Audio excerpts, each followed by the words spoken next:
Mapagpalang pagbati po, madlang netizen at mabuhay po tayong lahat. Unahin po natin na si Papa God, no? At panonoorin nating video, galing to kay Solidong Kaalaman. At paki-subscribe ang kanyang channel, paki-like and share na rin po. At kung kayo naman po bago dito sa ating channel, sana po makapag-subscribe po kayo. Pakihit na rin yung notification bell para whenever nagagawa tayo ng mga ganitong reaction video, una po kayong maa-update, no? At maraming salamat po sa inyo. Ito, panonoorin po natin ang sabi, bakit takot ang China maging muling pangulo si Donald Trump, no? Kumagaling din tong presidente na to, no? Cool lang. At saka billionaire to. Businessman to, mayaman talaga to, no? At sayang, kung nakasundo ni dating former President Duterte, si Obama nun, kaso yun nga, yun yung time na hindi sila okay ni Obama.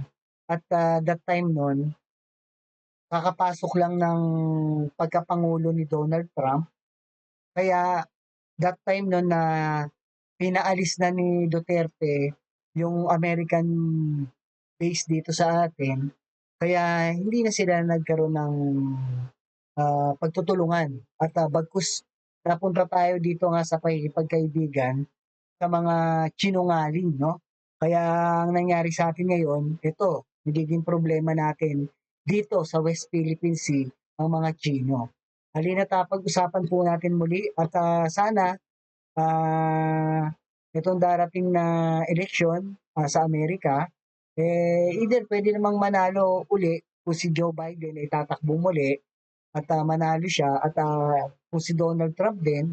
So medyo maganda yung ano ng Pilipinas kasi pares pinangangalagahan tayo nito mga to, no? Halina't madla netizen at umpisahan natin panoorin. America has grown weak, and so weak that the Philippines have broken with decades of pro-American foreign policy to instead leave for the orbit of China and Russia. You saw that yesterday. The hatred. I mean, why is Obama campaigning? He ought to be out working. He ought to be out. But every time I look at him, he's campaigning. I mean, here you see the Philippines. The heads of the Philippines, they're so angry. He leaves for China. He's now negotiating with China. We've been in the Philippines practically for forever. A very important strategic ally. And what happens? China and Russia are probably going to take it. What if si Donald Trump ang manalo bilang Pangulo ng Estados Unidos? Ano ang pinakaposibleng maging epekto nito para sa Pilipinas, lalo na sa usapin ng West Philippine Sea laban sa agresyon ng China? From China in particular, China. I have people that I know in China. Kayang-kayang kontrolin at pasunurin nito ni Donald Trump tong si Xi Jinping, no? Talagang may takot to si Xi Jinping dito sa presidente na to, no? Kasi itong presidente na to, direkta to magsalita. At kung umaksyon, rekta din, no? At hindi na nga niya pinadadaan sa Congress pag may gusto siyang suguding bansa, no? Kagaya nga daw nung Syria, no? Kaya itong China na to, puro pambubuli lang ang gusto nito at pananakot. Pero yung kumpurantahang gera, hindi to sasabak, no? Lalo na sa Amerika. Nako, ang kaya lang yan yung takutin yung maliliit eh. At pag pinalagan pa sila, wala, tumitiklop din, no? Ang masakit lang kasi sa bansa natin hindi tayo pumapalag, no? Nagpapaubaya tayo magpakutos sa kanila eh. Sana hindi, magpakita rin tayo ng pangil, magdang netizen, no? At para malaman natin ang pinakaposibleng kasagutan sa katanungang ito, ay ating pag-uusapan kung papaano pinamahalaan ni Donald Trump ang Estados Unidos sa kanyang panunungkulan. As President of the United States, I will always put America first, just like the leaders. Yun, tama rin naman kasi matagal naman na silang humahawak bilang most powerful country at number one, no? Parang siya yung ama-amahan sa buong mundo o buong bansa na namamagitan 'pag ikaw, nadidihado ng ibang bansa at, tinutulungan ka niya 'no, at, kinokompronta niya yung nandidihado. So, gusto niya kapayapaan lang at, pantay-pantay 'no, gano'n naman ang Amerika. Para sa'kin okey 'yun 'no, saludo ako do'n. Kung ang magiging number one nitong China, ay naku, baka buong mundo sakupin at kanila lang, ganyang kaswapang 'yan 'no. Kaya never na magiging number one 'yan 'no. Of other countries should put their country first also.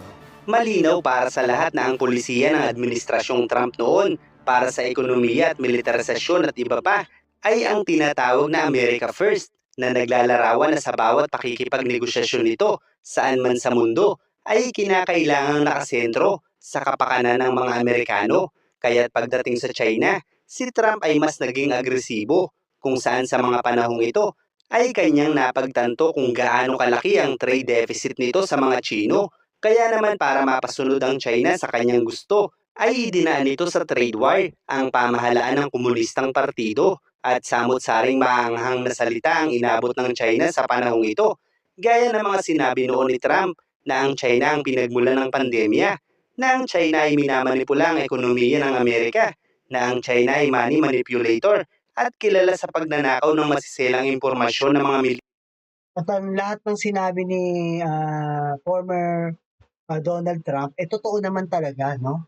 Kahit talaga yung virus na 'yan, sa kanila naman ang galing 'yan 'di ba? Yan ay hindi sakit na dumating lang 'no. Biological, warfare 'yan 'no. Inimbento talaga ng mga China 'yan 'no. At, kita mo sila nga lang din ang may gamot niyan, 'di ba? Paikot din nila, 'no, talagang pahihinain nila yung mga kalaban nilang bansa at, sila lalakas at, aatake. Gano'n ang technique niyang mga 'yan 'no. Tama na may mga sinabi lahat ni Donald Trump at yung mga inaakusa niya, tama lahat 'yan, ganyan din naman talaga ugali ng mga Chino na 'yan. military weapons ng Amerika. At sinabi rin nito noon na ang China ay nanghihimasok sa politika ng Amerika at ang napakaraming akusasyon ni Donald Trump sa China noong mga panahong ito ay malinaw na nagbibigay ng interpretasyon na malabong maging maka-China ang dating Pangulo. Kaya't kung may mga pagkakataon na pinupuri ni Donald Trump ang China, ay hindi ito dahil maka-China siya. Pinupuri niya ang China bilang parte ng kanyang mga pulisiya. Isang halimbawa noong January 15, 2020, ay abot-abot na papuri ang ipinahayag ni Donald Trump sa China. Ito ay matapos mapapayag nito ang China na lumagda sa isang kasunduan na dadagdagan ng China ang pag-iimport nito ng ilang produktong pang-agrikultura, pang-enerhiya at iba pang produkto mula sa Amerika. Sa makatuwid ay may kakayahan si Trump na pasunurin ang China habang ang kanyang polisiya Yuko siya, pagdating kay Donald Trump, 'di ba? Madalas yan 'pag, ano mo nakatingala yan, nakataas ang ano niyan, yung lahat ng mga presidente.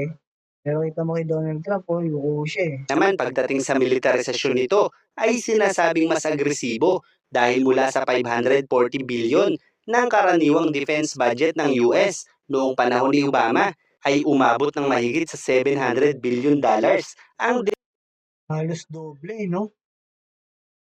Grabe, 500 to 700 billion dollar yun 'no, para palakasin yung talagang sandatahan nila 'no. Kaya ang lakas talaga ng Amerika at yung mga gamit pa nila talaga, mga mga advanced technology talaga 'no, na hindi pa talaga nakikita bagkus ginagaya nga lang ng mga Egypt na yan, kung ano yung lahat ginaya nila. defense budget ng US noong panahon niya. Bukod pa rito ay prangkahan niyang inobliga ang ilang miyembro ng NATO na magbayad ng karampatang halaga upang mapalakas pa ang kanilang alyansa dahil para kay Trump, ang perang inilalabas ng US para sa alyansang ito ay katumbas na ng lahat ng mga bansang kasali rito. Kaya Grabe 'no, halos majority lahat ng pondo galing sa Amerika 'no? Kasi mayayamang bansa rin naman 'yan, pero hindi lahat. Pero mas karamihan 'no? So, yaang nga pala trivia lang, madlang netizen 'no, yang NATO at North Atlantic Treaty Organization, itinatag 'yan ng Amerika at Canada at saka yung grupo ng European, no? So tumototal sila na 32 countries lahat at ayan na itinatag ng 1949, no?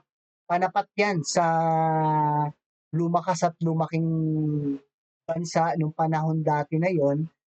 Ito yung ano, yung Russia, no? Ang dati kasi pangalan ng Russia, USSR, no? Union Soviet Socialist Republic. Yun ang meaning ng USSR.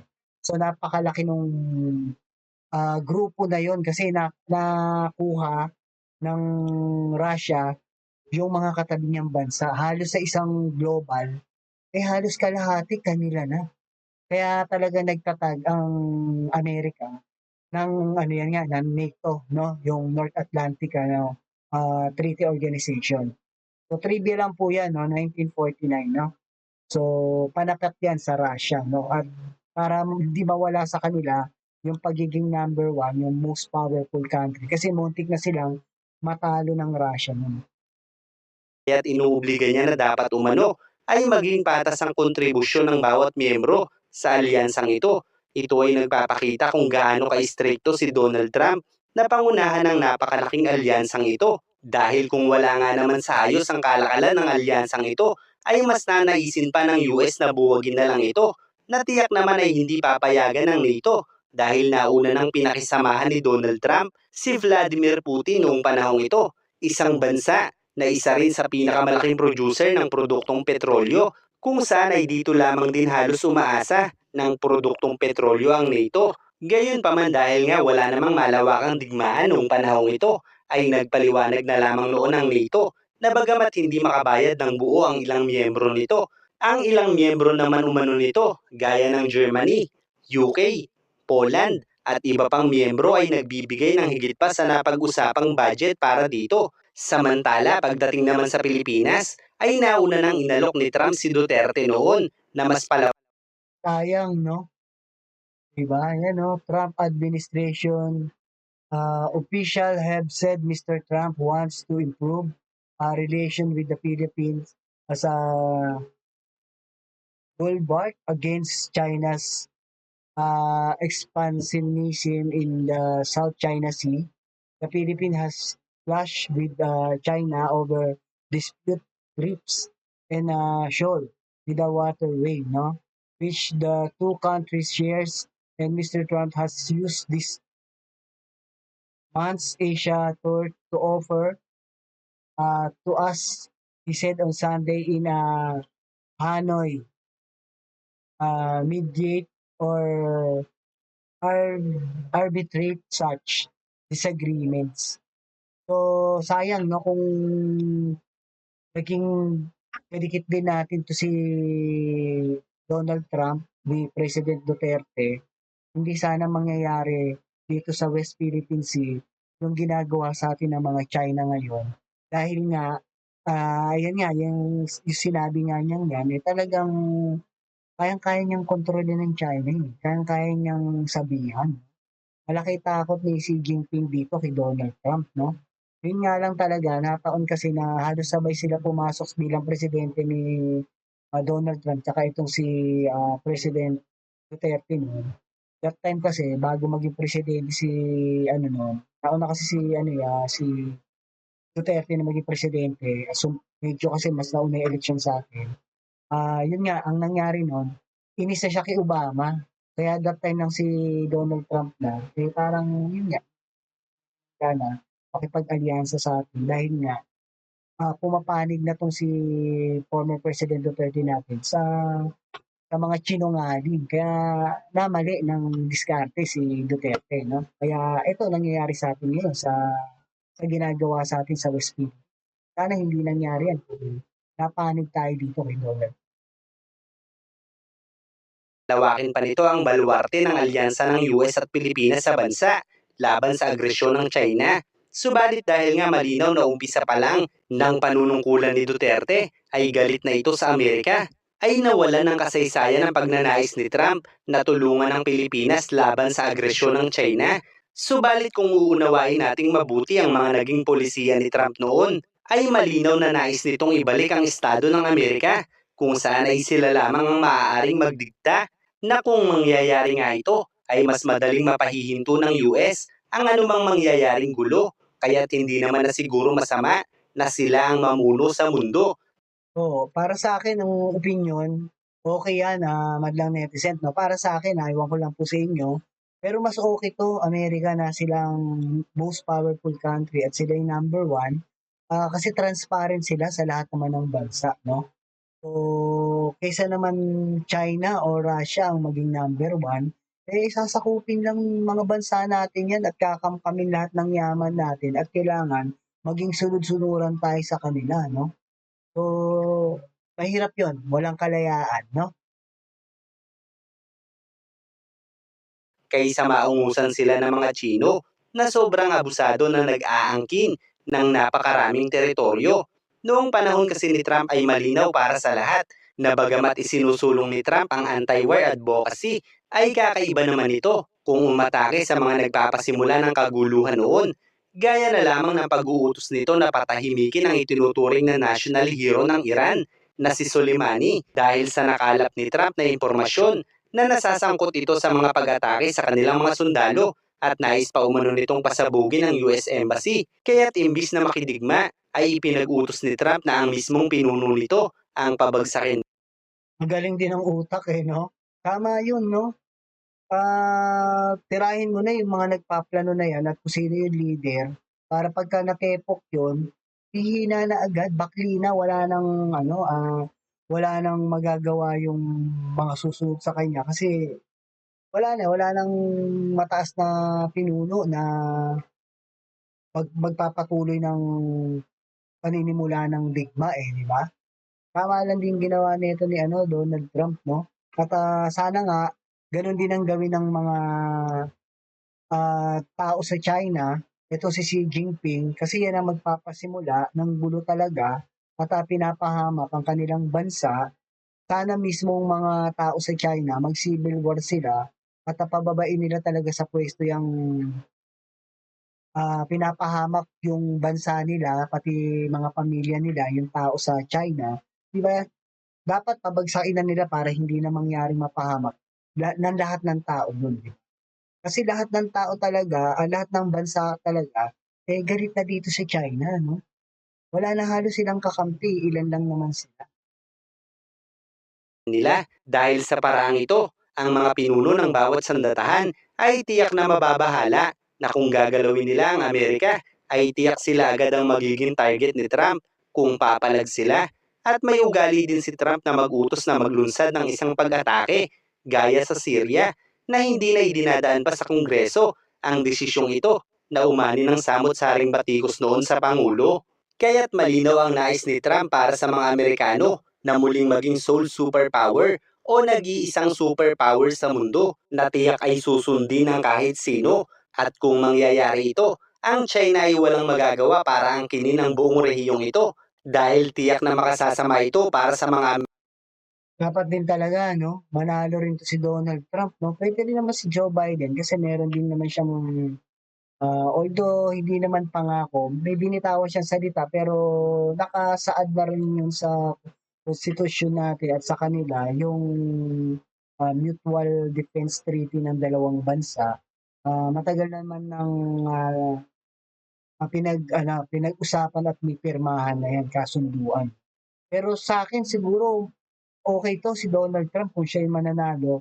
Itong November 5, itong taon na 'to, 2024, eleksyon diyan sa may Amerika at, ang balita ko si Joe Biden, eh, tatakbo uli, member siya ng Democratic 'no, at, ito namang si Donald Trump, tatakbo siya member of, Republican.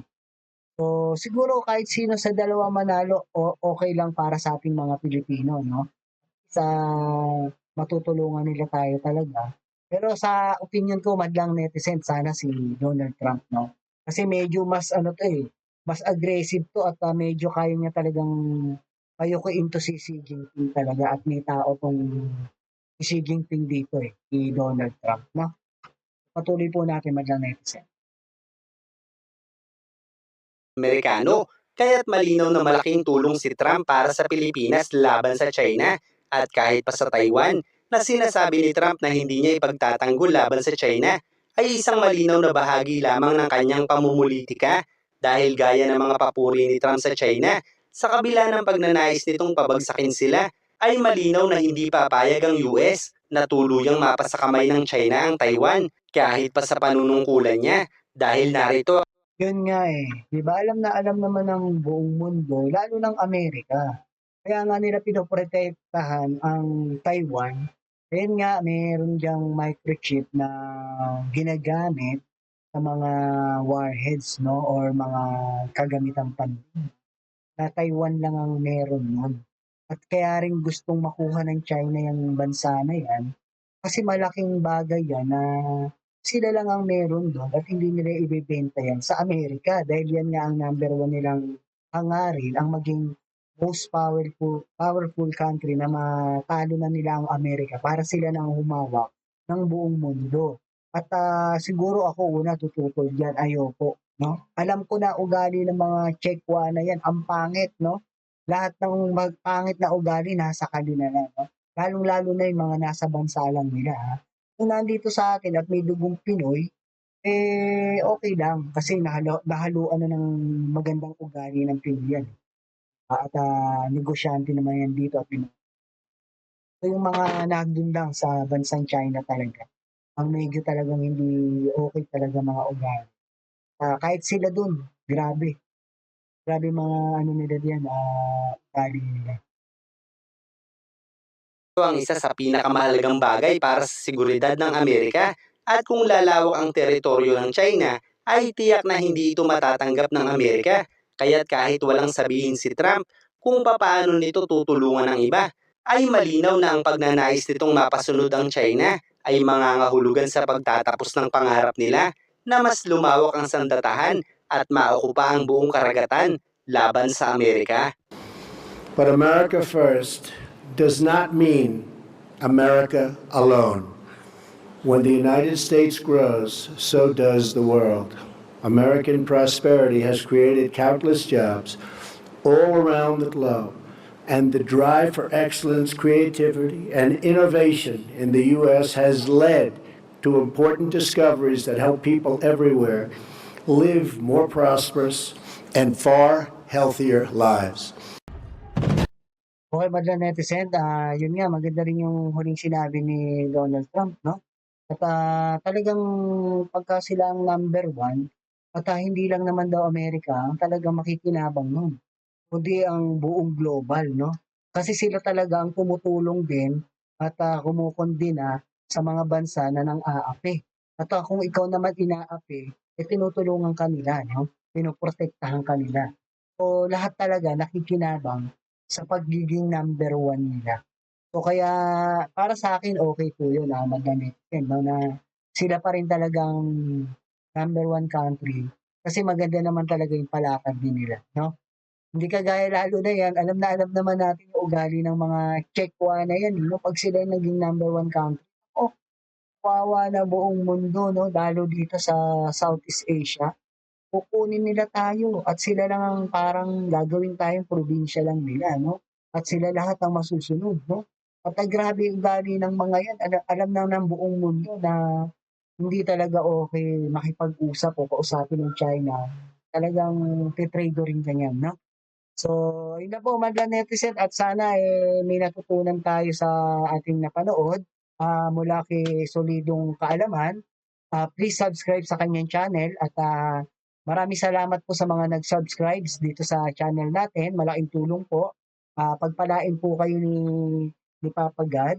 At sa muli po, ito po muli si Tio Paeng ang nagsasabing, life is short, be happy, and world peace.